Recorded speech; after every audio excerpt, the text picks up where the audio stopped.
ವಿದ್ಯಾರ್ಥಿಗಳ ಜೊತೆ ಚೋರ್ನಳ್ಳಿ ಶಿವನ ದಿಟ್ಟ ಹೋರಾಟಕ್ಕೆ ಇವತ್ತು ಫಲ ಸಿಕ್ಕಿದೆ. ಈ ಪ್ರಾಮಾಣಿಕ ಹೋರಾಟಕ್ಕೆ ಇಡೀ ಕಾಂಗ್ರೆಸ್ ಸರ್ಕಾರವೇ ಮಂಡಿ ಊರಿದೆ ಅಂತ ಹೇಳಿದ್ರೆ ತಪ್ಪಾಗಲಿಕ್ಕಿಲ್ಲ. ಈ ಒಂದು ವಿದ್ಯಾರ್ಥಿಗಳ ಹೋರಾಟಕ್ಕೆ ಭದ್ರ ಬುನಾದಿಯನ್ನು ಹಾಕೊಟ್ಟವರು, ಈ ಒಂದು ಹೋರಾಟವನ್ನು ಎಳೆದುಕೊಂಡು ಹೋದಂಥವ್ರು ಚೋರ್ನಳ್ಳಿ ಶಿವನ ಹೋರಾಟಗಾರನ ಜೊತೆ ಅವ್ರನ್ನ ಮಾತಾಡಿಸ್ತೀನಿ. ಹೆಗಲ ಮೇಲೆ ಒಂದು ಟವಲ್ಲು, ಕೈಯಲ್ಲೊಂದು ತಮಟೆ, ಇದು ಸಾಧ್ಯನಾ ಅಂತೇಳಿ ಎಲ್ಲರೂ ಕೂಡ ಭಾವಿಸ್ತಾ ಇದ್ರು. ಅಂತಿಮವಾಗಿ ಫೈನಲ್ ಜಡ್ಮೆಂಟ್ ಕೊಡಿಸಿದ್ರಿ. ಎಲ್ಲ ವಿದ್ಯಾರ್ಥಿಗಳಿಗೂ ಕೂಡ ಸ್ಕಾಲರ್ಶಿಪ್ ಬರೋ ಥರ, ಫೆಲೋಶಿಪ್ ಸಿಗೋ ಥರ ಮಾಡಿದ್ರಿ. ನಿಮ್ಗೆ ಅನಿಸುತ್ತಾ ಈ ಹೋರಾಟ ನಾನು ಗೆದ್ದೇ ಗೆಲ್ತೀನಿ ಅಂತ? ಅಂದರೆ ನನಗೆ ಅನಿಸುತ್ತಾ ಅನ್ನೋದಕ್ಕಿಂತ ಹೆಚ್ಚಾಗಿ ಹೋರಾಟಕ್ಕೆ ಆ ತಾಕತ್ತಿರುತ್ತೆ. ಪ್ರತಿ ಹೋರಾಟಕ್ಕೂ ಗೆಲುವಿನ ತಾಕತ್ತಿರುತ್ತೆ. ಯಾವಾಗ ನಾವು ನೈತಿಕವಾಗಿ ಜೆನ್ಯೂನ್ ಇಶ್ಯೂಗಳನ್ನ ಇಟ್ಕೊಂಡು ಇಶ್ಯೂ ಓರಿಯೆಂಟೆಡಾಗಿ ಹೋರಾಟ ಮಾಡ್ತೀವೋ, ಆನೆಸ್ಟಾಗಿ, ಅಲ್ಲಿ ಗೆಲುವು ಖಂಡಿತ ಇದ್ದೇ ಇರುತ್ತೆ. ಅದರಲ್ಲಿ ಯಾವುದೇ ಅನುಮಾನ ಬೇಡ. ಈ ಹೋರಾಟದಲ್ಲಿ ಚೋರ್ನಳ್ಳಿ ಶಿವನ ಕೂತಿದ್ದಾರೆ ಅನ್ನೋ ಕಾರಣಕ್ಕೆ ಒಂದಿಷ್ಟು ರಾಜಕೀಯ ನಾಯಕರು ಈ ಸ್ಥಳಕ್ಕೆ ಬರಲಿಕ್ಕಿಲ್ಲ. ಇರ್ಬೋದೇನೋ ಅಂದರೆ ನನ್ನ ಸ್ವಭಾವ ಏನಪ್ಪ ಅಂದರೆ, ಸಂಬಂಧಪಟ್ಟಂಥ ರಾಜಕಾರಣಿಗಳು ಅವರ ಜವಾಬ್ದಾರಿಯನ್ನು ನಿರ್ವಹಿಸಲಿಲ್ಲ ಅಂದಾಗ ಸಹಜವಾಗಿ ನನಗೆ ಯಾಕೋ ಸಿಟ್ಟು ಬರ್ತದೆ. ಅವರು ನೇರವಾಗಿ ಬೇರೆಯವ್ರ ಥರ ಹಿಂದೆ ಮುಂದೆ ಮಾತಾಡೋಕ್ಕೆ ಬರೋಲ್ಲ ನನಗೆ. ಅವರು ನೇರವಾಗಿ ನೀವು ಇಂಥ ಜವಾಬ್ದಾರಿ ನಿಮ್ಮದಾಗಿತ್ತು, ನೀವು ಮಕ್ಕಳನ್ನು ಇಷ್ಟು ದಿವಸ ಈ ಥರ ಬೀದಿಲಿ ಕೂರಿಸಿರೋದು ಎಷ್ಟು ಮಟ್ಟಿಗೆ ಸರಿ ಅಂತೇಳಿ ಸಹಜವಾಗಿ ನೇರವಾಗಿ ಪ್ರಶ್ನೆ ಮಾಡೋವಂಥ ಸ್ವಭಾವ ನಂದು. ಹಂಗಾಗಿ ಬಹುಶಃ ನೇರವಾಗಿ ಸಾರ್ವಜನಿಕವಾಗಿ ನಮ್ಮನ್ನ ಮುಜುಗಾರಕ್ಕೀಡು ಮಾಡ್ತಾನೆ ಶಿವಣ್ಣ ಅನ್ನೋ ಕಾರಣಕ್ಕಾಗಿ ಕೆಲವು ಬರದೇ ಇರ್ಬೋದು.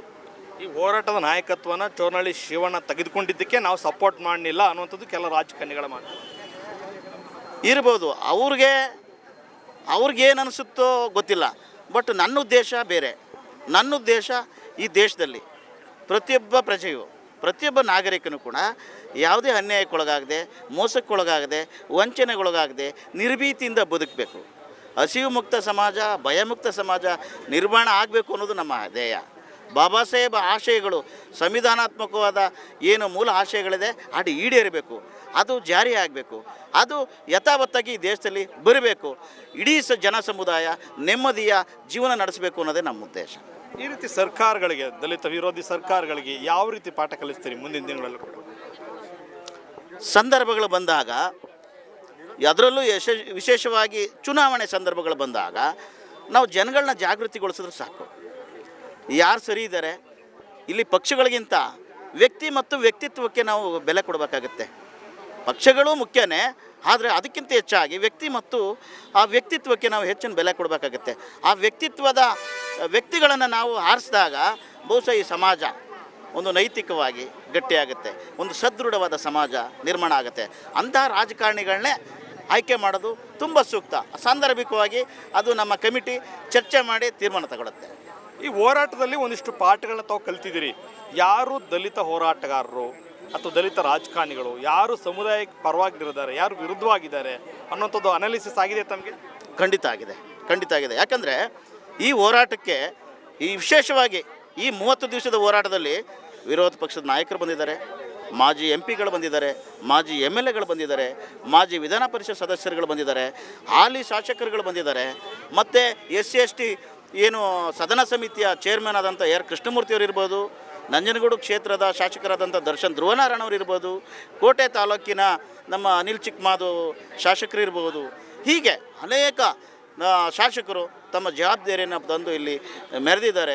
ಮತ್ತು ವಿವಿಧ ರಾಜಕೀಯ ವ್ಯಕ್ತಿಗಳು ಸೇರಿದಂಗೆ ವಿವಿಧ ಸಂಘಟನೆಗಳು, ಸಮತ ಸೈನಿಕ ದಳ ಇರ್ಬೋದು, ಕರ್ನಾಟಕ ಭೀಮಸೇನೆ ಇರ್ಬೋದು, ದಲಿತ ಪ್ಯಾಂಥರ್ಸ್ ಇರ್ಬೋದು, ದಲಿತ ಸಂಘರ್ಷ ಸಮಿತಿಯ ವಿವಿಧ ಬಣಗಳಿರ್ಬೋದು, ಎಲ್ಲರೂ ಕೂಡ ಇಲ್ಲಿ ಬಂದು ಭಾಳ 30 ದಿವಸಗಳಲ್ಲಿ ಅವ್ರಿಗೆ ಯಾವತ್ತು ಬಿಡುವು ಸಿಗುತ್ತೋ ಅವಾಗೆಲ್ಲ ಬಂದು ಇಲ್ಲಿ ನಮ್ಮೊಟ್ಟಿಗೆ ಕೈ ಜೋಡಿಸಿದ್ದಾರೆ. ಈ ವಿದ್ಯಾರ್ಥಿಗಳ ಭವಿಷ್ಯಕ್ಕಾಗಿ, ಉತ್ತಮ ಭವಿಷ್ಯಕ್ಕಾಗಿ ಎಲ್ಲರೂ ಸಹಕಾರನೂ ಸಿಕ್ಕಿದೆ.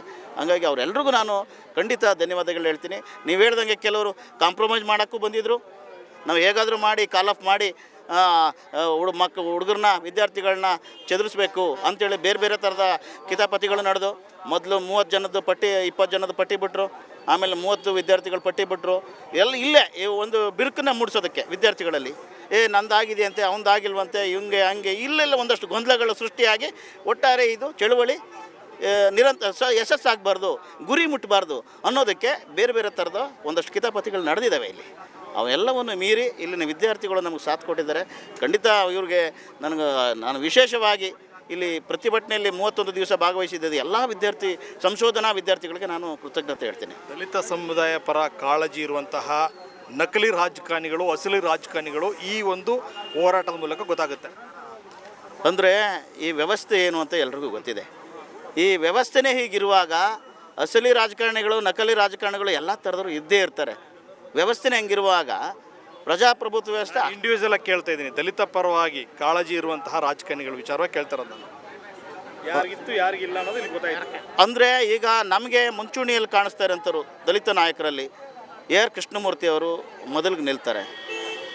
ಯಾಕಂದರೆ ಅವರ ಒಂದು ಆಶಾ ಭಾವನೆಗಳಿಂದ ಹಿಡಿದು, ಅವರ ಆಲೋಚನೆಗಳಿಂದ ಹಿಡಿದು, ಅವರ ನಡವಳಿಕೆಗಳಿಂದ ಹಿಡಿದು ನಾನು ಗಮನಿಸಿದಾಗ ಅವರು ಬರ್ತಾರೆ. ನೆಕ್ಸ್ಟು ನಮ್ಮ ನಂಜನಗೂಡು ತಾಲೂಕಿನ ದರ್ಶನ್ ಧ್ರುವನಾರಾಯಣ ಕಾಣಿಸ್ತಾ ಇದ್ದಾರೆ. ಅವರು ಪ್ರಾಮಾಣಿಕವಾದಂಥ ಒಂದು ಪ್ರಯತ್ನಗಳನ್ನ ಮಾಡಿದ್ರು ಈ ಒಂದು ಇದರಲ್ಲಿ.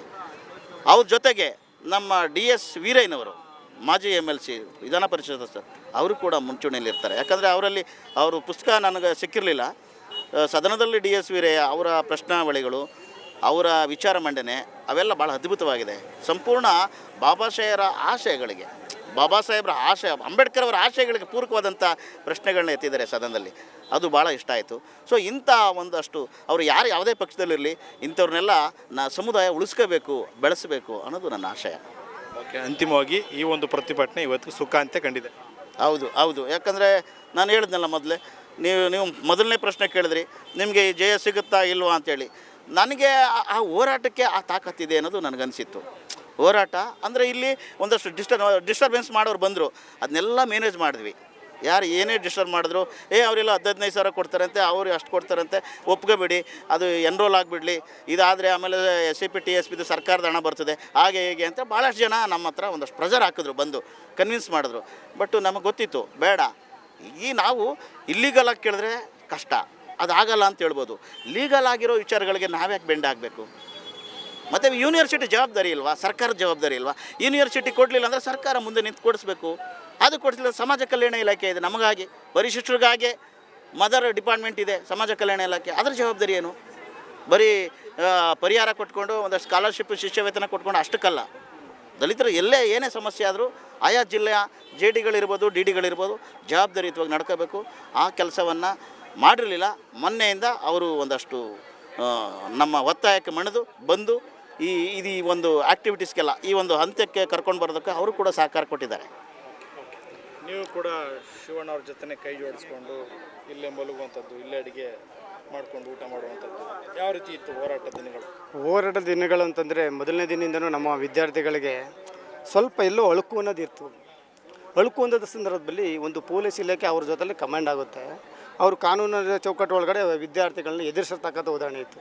ಆಗ ನಾವು ಏನು ಹೇಳೋದು ಗೊತ್ತೆ, ನಾವು ವಿದ್ಯಾರ್ಥಿಗಳ ಡಿಮ್ಯಾಂಡ್ಸ್ನ ಇಟ್ಕೊಂಡು ಸಮಾಜದಲ್ಲಿ ಅವ್ರಿಗೆ ಬರ್ತಕ್ಕಂಥ ಸವಲತ್ತನ್ನ ಸಿಗಲಿ ಅನ್ನೋದು ಉದ್ದೇಶ ನಾವು ಇಲ್ಲಿ ಕೂತಿದ್ದೇವೆ ಹೊರತು ಬೇರೆ ಏನೂ ಅಲ್ಲ.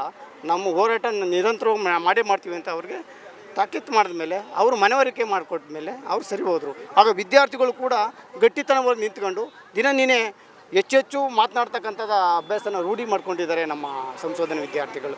ಇಷ್ಟು ಹೇಳಬಲ್ಲೆ ನಾನು. ಓಕೆ, ನಾವು ಕೂಡ ಪ್ರೆಸ್ ನ್ಯೂಸ್ ಸಂಸ್ಥೆ ಭಾಳಷ್ಟು ದಿನಗಳಿಂದ ನಿಮ್ಮ ಹೋರಾಟಗಳನ್ನ ಬಿತ್ತರಿಸ್ತು.